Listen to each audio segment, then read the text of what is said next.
if you're a middle-aged woman with a tremendous amount of disposable income, and this comes to us from Vice, I just want to let you guys I would know. hope so. I'm reading this from an article. Someday I hope to be a middle-aged woman with a tremendous amount of disposable income, but what's the writer here says, it's so hard to be satisfied, like, how does one find fulfillment, especially in those empty hours between riding your Peloton and obsessively refreshing the new arrivals section on Eileen Fisher's website?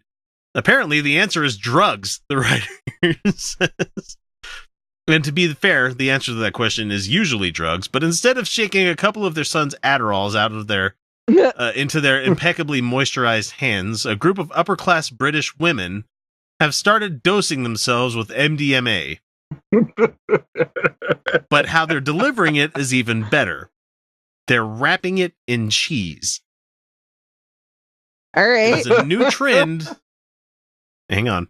New trend called Brieing. No. Fuck you. A 50-year-old. This is a thing. A 50-year-old self-described businesswoman confessed to Metro that she started hosting MDMA parties in her London home. Evenings when her friends come over, they pop party drugs they've crammed into pieces of Brie. Apparently, this woman treats her friends like they're Cavalier King Charles Spaniels who have to be tricked into taking their heartworm pills. It's a Brie? That's hilarious. No. And it says here, she said that, we did not seem to have much of a laugh when we were then younger. There always seemed to be barriers up between us, she said. So one of our groups suggested we all take MDMA together so we could open up to each other and improve our friendships. Yes, drugs. I'm kind of down for it. I'm like, I'm down for it. I mean, if you got the money and the time and you don't have to worry about your job, fuck it. Do whatever you want. Do that MDMA. Sure, a little bit. And so it says here, the Brie. Mushrooms, though. And also earthy flavors with Brie kind of go really well together. Mushrooms and Brie. Yeah. That could work. That could work. Yeah. That could work. And I mean, people really hate the taste of mushrooms, but if you get like a really good, like pungent Brie, you can probably get past that taste real easy. And I'm just thinking about how best to serve the Brie. I wouldn't just put it on a platter. I would have to find a way to encase it somehow, or wrap it in like a prosciutto or something. Find a way to make it, just to make that saltiness work with the Brie. And just, I had I beat Brie not long ago where he did the egg wash breadcrumbs, and then pan fried Brie. Yeah, that's so good. There is a restaurant. There is a restaurant here in Layton where we went there when we went to Roosters the other time. Yeah. There's a place right next door called Corbin's Grill, and they do a fried Brie. And it's so goddamn good. Anyway, let's get back to the article. The Brieing, as they're calling it, worked and undoubtedly resulted in an evening in which they all took turns pressing their cheeks against the cool marble of their Eero-Saarinen dining table. That sounds like a cool party. I'd go. And she says, nothing much happened for 40 minutes, and then the colors in the rug seemed to be more vivid. And before I know it, I was at an in-depth conversation about my fantasy sex life with an old friend. I love it! There you go. Okay. Yes! I think good. That's great. Yeah, good for you. And this lady says that, let's see, Vice says here, this is where I got it from. We totally called this a couple of years ago, except we were all about rolling hard on triple creme cheeses by themselves, they were saying, because it's like a drug. This was a year ago, and the woman says that she's become an accidental pioneer of sorts after being invited to Brieing parties hosted by others. Oh, that's funny. It's such a middle-class way to take drugs, she says, because she was worried that... That's hilarious. It is a very middle-class way to take drugs. I'm into it. I'm into it.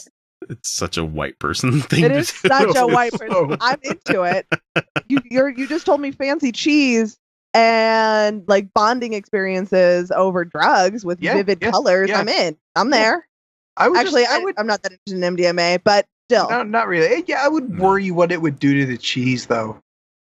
Make it bitter, too bitter. Yeah. Maybe. No, Brie. No, I mean Brie's a really strong flavor, but Brie doesn't. It can, but like MDMA is not it's a entry level dose. So you're and you don't have to like chew Brie, right? You can just like taste it and go, and then like you're not even gonna get to the MDMA. So the Global Drugs Survey has a checklist of sorts for first-time MDMA users, and apparently these ladies are doing it right. They're doing it the right way. Oh, yeah? It says that it's crucial on your first time to do it with friends to stay in a safe place and familiar place. Yes. Yeah. And to make sure you don't have any commitments the next day. Right. Yeah. This says here snarkily. So unsubscribe from that 6:30 a.m. Power Endurance Zone ride class that you had set up, and just that's not necessary. Just have a good night. Just have a good night and brunch in the morning. Yeah. But I do like how they close this article out. It says, just be safe, ladies, and take it slow. Maybe try some other cheeses. Brie can be held to clean out of a gauzy linen tunic. Yeah, but then you can't. Some of the cheeses I like the really hard cheese. I couldn't imagine trying to stuff a pill into a hard cheese. Like you couldn't shove a pill into a manchego. But you get a good a good Munster or a good like semi-soft wash rind.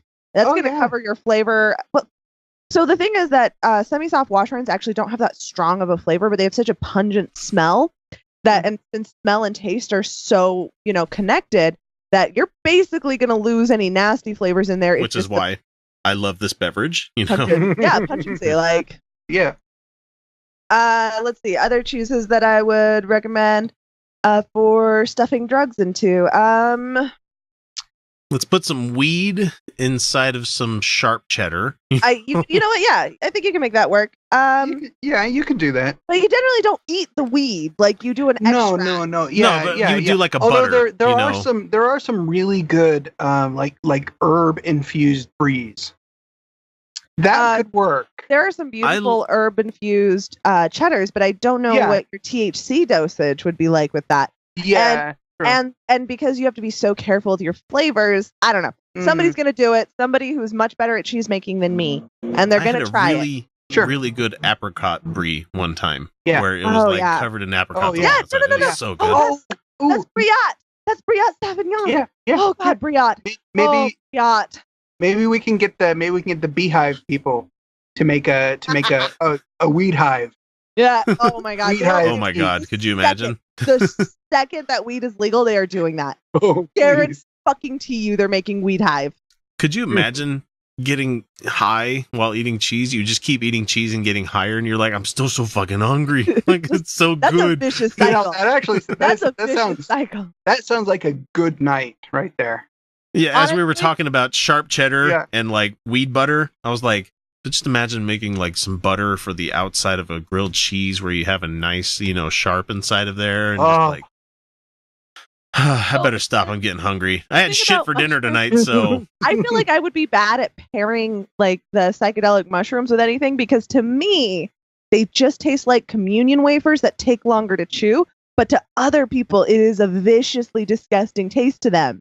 And so, like, for me, I'm just like, I don't know, bland. Yeah, some people really have a hard time with the flavor. That's got to be your typical American that's used to eating things that are sweet, literally all the fucking time. That must be it, because I don't eat sweets that often. I'm like, it tastes like bland nothing. A little bitter. And I have really strong bitter receptors, but to some people, it's viciously disgusting. That's why people get it in candies. I'm like, I really don't need candies. That's the same people that think that IPAs are disgusting. I don't like IPAs. I hate IPAs. I'm just saying they're the ones that are like, this is so gross. It's too bitter. I'm like, well, it tastes sweet to me, but really interesting. I don't know. I just don't like. Everybody's different. Like I can't do what the fuck is it? Cilantro. Yeah. And apparently I'm missing out a big chunk of my life for not liking cilantro. That's a genetic thing. Like they know that's a genetic trait, and I fucking love cilantro. I'm like more cilantro. That makes everything better for me. I fucking love it. I had a pizza completely fucking ruined by them shaking it on afterwards. I was just like, and I'm like, please take this back. You didn't say anything on the menu about cilantro. And they went back and they picked all the pieces off and they brought it back out. And I'm like, I can still taste the soap, guys. It's you are still getting soapy taste from that, because my sister can have, like, if there's cilantro and guacamole, like a light bit of cilantro, she's fine. Yeah. But she can't handle it, like, on top of a taco. It's interesting. I think I have the unfortunate ability of being one of the super tasters where like flavor palettes and shit just work really well with me. Yeah, I get that. Like you can catch hints and notes on cheeses and like a lot of the other fermented stuff out there, but there's a lot of people that are just like, I don't get it. Yeah, or chocolate. Like if you give me a Madagascar chocolate bar, I'll know it instantly, and that's because I hate it, but it's also a very distinct flavor. Yeah, that's like most of the super darks that I like, where I can just tell, yeah, this is just burnt cocoa. This isn't actually like yes. When you know what good chocolate is versus just burnt cocoa and cocoa butter to fill in flavor, like oh my god, I wish. I mean, even they're not the best candy out there, but you get somebody a Cadbury bar versus a Hershey bar, and it's like showing somebody the light of day for the first time, where it's just like, okay, well, let's try this next one. We got a Ritter Sport. This is a very simple, but Tony so much better. Caputo sells these gourmet chocolate confection hearts. That's a deli / like import shop in Salt Lake City for people wondering. They're not just the heart, but they sell the heart ones for Valentine's. But they have like all these like tiny little confections, and it costs like $12 for 6 of them. And I'm telling you, they're worth it. Worth it because one, you're not going to feel like you want to eat a ton of them because they are very rich. Because that's how a confection should be. It should be very rich. And two, they're so lovely. Like I don't even like candy, and I'm like, these are a special treat. I fucking love these. I got 6 But what would you put in that chocolate though? That's the thing. They have like, you got your like fillings, like your cream fillings or your caramel. Some LSD. How about some LSD inside that chocolate? There we go. Full circle.